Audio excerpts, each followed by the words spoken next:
બધા લોકો શ્રી રામચંદ્રજીના પ્રેમને લીધે શિથિલ થવાને કારણે સૂર્યાસ્ત થવા સુધી દિવસભરમાં 2 ગાંવો ચાલી શક્યા અને જળ સ્થળને નજીક જોઈને રાત્રે ત્યાં જ ખાધા પીધા વગર જ રોકાઈ ગયા. રાત્રિ વીતીએ શ્રી રઘુનાથજીના પ્રેમી ભરતજીએ આગળ પ્રયાણ કર્યું. ત્યાં શ્રી રામચંદ્રજી રાત્રિ શેષ રહીએ જ જાગ્યા.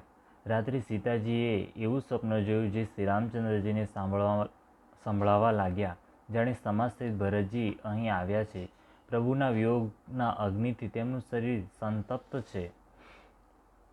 સર્વે લોકો મનમાં ઉદાસ, દીન અને દુઃખી છે. સાસુઓને બીજા જ વેશમાં જોઈ. સીતાજીના સ્વપ્નને સાંભળીને શ્રી રામચંદ્રજીના નેત્રોમાં જળ ભરાઈ આવ્યા અને સર્વેને શોકથી છોડાવનારા પ્રભુ સ્વયં લીલાથી શોકને વશ થઈ ગયા અને બોલ્યા, લક્ષ્મણ, આ સ્વપ્ન સારું નથી. કોઈ ભીષણ કુસમાચાર, ઘણી જ ખરાબ ખબર સંભળાવશે.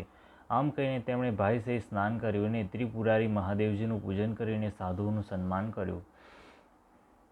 દેવોનું સન્માન, પૂજન અને મુનિઓની વંદના કરીને શ્રી રામચંદ્રજી બેસી ગયા અને ઉત્તર દિશા સામું જોવા લાગ્યા. આકાશમાં ધૂળ છવાઈ રહી છે. ઘણા જ પક્ષી અને પશુ વ્યાકુળ થઈને દોડતા પ્રભુના આશ્રમમાં આવી રહ્યા છે. તુલસીદાસજી કહે છે કે પ્રભુ શ્રી રામચંદ્રજી આ જોઈને ઉઠ્યા અને વિચારવા લાગ્યા કે શું કારણ છે. તેઓ ચિત્તમાં આશ્ચર્યયુક્ત થઈ ગયા. તે વખતે કોલ ભીલોએ આવીને સર્વે સમાચાર કહ્યા. તુલસીદાસજી કહે છે કે સુંદર મંગળ વચન સાંભળતા જ શ્રી રામચંદ્રજીના મનમાં ઘણો જ આનંદ થયો. શરીરમાં પુલકાવલી છવાઈ ગઈ અને શરદ ઋતુના કમળની સમાન નેત્ર પ્રેમાશ્રુઓથી ભરાઈ ગયા. સીતાપતિ શ્રી રામચંદ્રજી પુનઃ વિચારવશ થઈ ગયા કે ભરતના આવવાનું શું કારણ છે. પછી એકે આવીને એમ કહ્યું કે એમની સાથે મોટી ભારી ચતુરંગીણી સેના પણ છે. આ સાંભળીને શ્રી રામચંદ્રજીને અત્યંત શોક થયો. અહીં તો પિતાનું વચન અને અહીં ભાઈ ભરતજીનો સંકોચ. ભરતજીનો સ્વભાવને મનમાં સમજીને તો પ્રભુ શ્રી રામચંદ્રજી ચિત્તને સ્થિર કરવા માટે કોઈ સ્થાન જ નથી પામતા. પછી એમ જાણીને સમાધાન થઈ ગયું કે ભરતજી સાધુ, સજ્જન અને સમજુ છે તથા મારા કયામાં છે. લક્ષ્મણજીએ જોયું કે પ્રભુ શ્રી રઘુનાથજી હૃદયમાં ચિંતા છે તો તે સમયને અનુસાર પોતાની નીતિયુક્ત વિચાર કહેવા લાગ્યા. હે સ્વામી, આપના વિના પૂછ્યે હું કંઈક કહું છું. સમય આવે સેવક ધૃષ્ટતા કરે તો ધૃષ્ટ નથી મનાતો. અર્થાત આપ પૂછો ત્યારે હું કહું એવો અવસર નથી. એટલે આ મારું કહેવું ધૃષ્ટતા નહીં હોય. હે સ્વામી, આપ સર્વજ્ઞોમાં શિરોમણી છો, બધું જાણો છો. હું સેવક તો પોતાની સમજણની વાત કહું છું. હે નાથ, આપ પરમ સુયદ, વગર કારણે પરમ હિત કરનારા, સરળ હૃદય તથા શીલ અને સ્નેહના ભંડાર છો. આપનો બધાની પર પ્રેમ અને વિશ્વાસ છે અને આપના હૃદયમાં સર્વેને પોતાના જેવો જ જાણો છો. પરંતુ મૂળ વિષય જીવ પ્રભુતા પામીને મોહવશ પોતાના સાચા સ્વરૂપને પ્રગટ કરી દે છે. ભરત નીતિપરાયણ, સાધુ અને ચતુર છે તથા પ્રભુ આપના ચરણોમાં એમનો પ્રેમ છે. આ વાતને આખું જગત જાણે છે. તે ભરતે પણ આજે શ્રી રામચંદ્રજી આપનું પદ, સિંહાસન કે અધિકાર પામીને ધર્મની મર્યાદાનો લોપ કરી ચાલ્યા છે. કુટિલ ખોટો ભાઈ ભરત કુવખત જોઈને અને આ જાણીને કે રામજી આપ વનવાસમાં એકલા છો, પોતાના મનમાં ખોટો વિચાર કરીને સમાજ છોડીને રાજ્યને નિષ્કંટક કરવા માટે અહીં આવ્યો છે. કરોડો પ્રકારની કુટિલતા રચીને સેના ભેગી કરીને બંને ભાઈ આવ્યા છે. જો એમના હૃદયમાં કપટ અને કુચાલ ન હોત તો રથ, ઘોડા, હાથીઓની કતાર આવા સમયે કોને ગમે? પરંતુ ભરતને જ વ્યર્થ કોણ દોષ આપે? રાજપદ પામી જવાથી આખું જગત જ પાગલ, મદમસ્ત થઈ જાય છે. ચંદ્રમાં ગુરુપત્ની ગામી થયો. રાજા નહોશ બ્રાહ્મણોની પાલખી પર ચડ્યો અને રાજા વેનના સમાન નીચ તો કોઈ જ નહીં હોય, જે લોક અને વેદ બંનેથી વિમુખ થઈ ગયો. સહસ્ત્રબાહુ, દેવરાજ ઇન્દ્ર, ત્રિશંકુ આદિ કોણે રાજમતને કલંક નથી આપ્યું. ભરતે આ ઉપાય ઉચિત જ કર્યો છે, કારણ કે શત્રુને ઋણને જરાય બાકી ન રાખવા જોઈએ. હા, ભરતે એક વાત ઠીક નથી કરી જે રામજી આપને અસહાય જાણીને એમનો અનાદર કર્યો. પરંતુ આજે સંગ્રામમાં શ્રી રામચંદ્રજી આપનું ક્રોધપૂર્ણ મુખ જોઈને એ વાત પણ એની સમજણમાં વિશેષ રૂપે આવી જશે. અર્થાત નિરાદરનું ફળ પણ તે સારી રીતે પામી જશે. એટલું કહેતા જ લક્ષ્મણજી નીતિરસ ભૂલી ગયા અને યુદ્ધરસ રૂપી વૃક્ષ પુલકાવલીના વહાવવાથી ફૂલી ઉઠ્યો. અર્થાત નીતિની વાત કહેતા કહેતા એમના શરીરમાં વીરરસ છવાઈ ગયો. તે પ્રભુ શ્રી રામચંદ્રજીના ચરણોની વંદના કરી અને ચરણરજને માથે ચડાવીને ખરું અને સ્વાભાવિક બળ કહેતા બોલ્યા, હે નાથ, મારું કહેવું અનુચિત ન માનશો. ભરતે આપણને ઓછા નથી વતાવ્યા. આપણી સાથે ઓછી છેડછાડ નથી કરી, આખરે ક્યાં સુધી સહન કરાય અને મન મારીને રહેવાય? અને એ પણ જ્યારે સ્વામી મારા સાથે છે અને ધનુષ મારા હાથમાં છે, ક્ષત્રિય જાતિ, રઘુકુળમાં જન્મ, અને વળી હું શ્રી રામચંદ્રજી આપનો અનુગામી સેવક છું. આ જગત જાણે છે, પછી ભલા કેમ સહ્યું જાય? ધૂળની સમાન તુચ્છ કોણ છે, પરંતુ તે પણ લાત મારવાથી શિરે ચડે છે.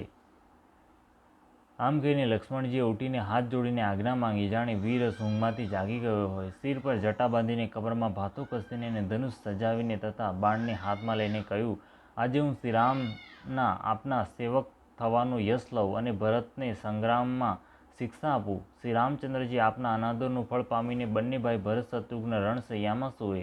સારું થયું કે સમસ્ત સમાજ આવીને એકત્ર થઈ ગયો. આજે હું જૂનો ક્રોધ બધો પ્રગટ કરીશ. જેમ સિંહ હાથીઓના ટોળાને કચડી નાખે છે અને બાજ જેમ તેતરોને લપટમાં ઝપાટામાં લઈ લે છે, તેવી જ રીતે ભરતજીને સેના સમેત અને નાના ભાઈ સહિત તિરસ્કાર કરીને મેદાનમાં પછાડીશ. જો શંકરજી પણ આવીને એમની સહાયતા કરે તો પણ મને રામજીના સોગંદ છે, હું એમને યુદ્ધમાં અવશ્ય મારી નાખીશ, છોડીશ નહીં.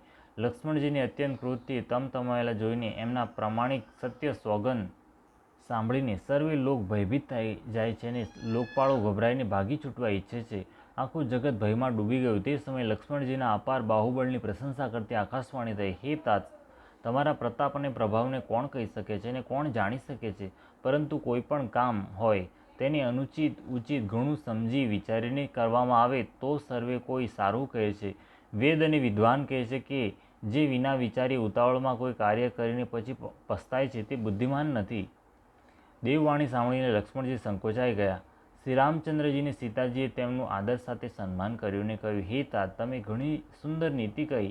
હે ભાઈ, રાજ્યનો મદ સર્વેથી કઠણ મદ છે. જેમણે સાધુઓની સભાનું સેવન સત્સંગ નથી કર્યું તે જ રાજા રાજમદ રૂપી મદિરાનું આચમન કરતા પિતા જ મદોન્મત્ત થઈ જાય છે. હે લક્ષ્મણ, સાંભળો, ભરત જેવો ઉત્તમ પુરુષ બ્રહ્માની સૃષ્ટિમાં ન તો ક્યાંય સાંભળવામાં આવ્યો છે, નથી જોવામાં આવ્યો છે.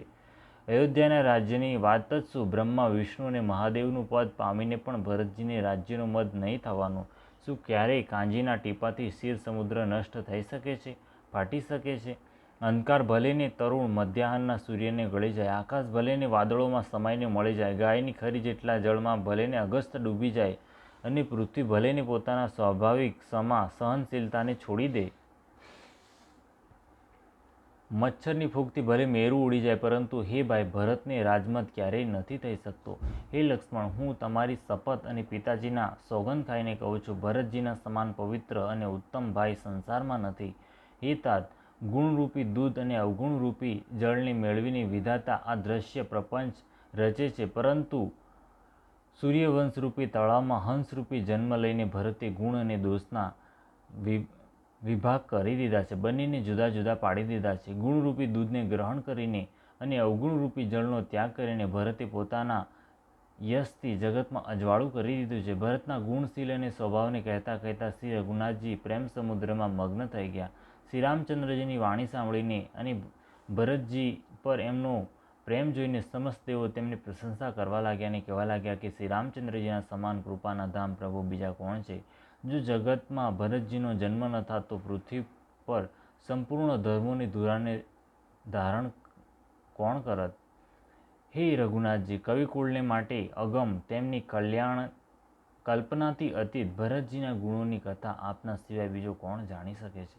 લક્ષ્મણજી શ્રી રામચંદ્રજીને સીતાજી દેવોની વાણી સાંભળીને અત્યંત સુખ પામ્યા, જેનું વર્ણન નથી કરી શકાતું. અહીં ભરતજીએ સમસ્ત સમાજ સાથે પવિત્ર મંદાકિનીમાં સ્નાન કર્યું. પછી સૌને નદીની સમીપ રોકાવડાવીને અને માતા, ગુરુ અને મંત્રીની આજ્ઞા માંગીને નિષાદરાજ અને શત્રુઘ્નને સાથે લઈને ભરતજી ત્યાં ચાલ્યા જ્યાં શ્રી સીતાજી અને શ્રી રઘુનાથજી હતા. ભરતજી પોતાના માતા કૈકેયીની કરણીને સમજીને સ્મરણ કરીને સંકોચાય છે અને મનમાં કરોડો કુતર્ક કરે છે. વિચારે છે કે શ્રી રામ, લક્ષ્મણ અને સીતાજી મારું નામ સાંભળીને સ્થાન છોડીને ક્યાંય બીજે જગ્યાએ ઉઠીને ચાલ્યા ન જાય.